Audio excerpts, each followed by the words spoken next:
Dr. Baldwin here from Phoenix Veterinary Center, and this is my assistant Ely. And today we're going to talk to you about the importance of weight management and how to tell if your dog is overweight or an appropriate weight for its size.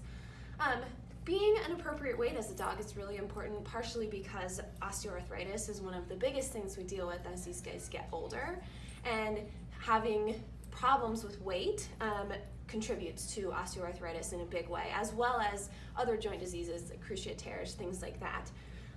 Additionally, metabolic diseases are much more common with overweight dogs, diabetes, for example.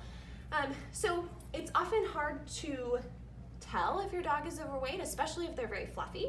So I brought Ely to help me demonstrate. There are 3 parameters that you want to look at. One is if you can feel but not see their ribs. You don't really want to see their ribs unless it's a very short-coated athletic dog. Sometimes you'll be able to see the ribs, but you do want to be able to feel them easily. You don't want to feel like you're feeling through a big layer of fat. They should be really quite palpable underneath the skin there. You also want to be able to see a waist from the side. So this is harder with fluffy dogs. You might have to put your hand there, but see how this is her chest here and her abdomen kind of tucks up right there. So that's important. She needs to have a waist from the side. And then if you look at her from the top, she should tuck in right here behind her ribs. And again, with fluffy dogs, this can be harder, but if you put your fingers right here, she should tuck in a little bit.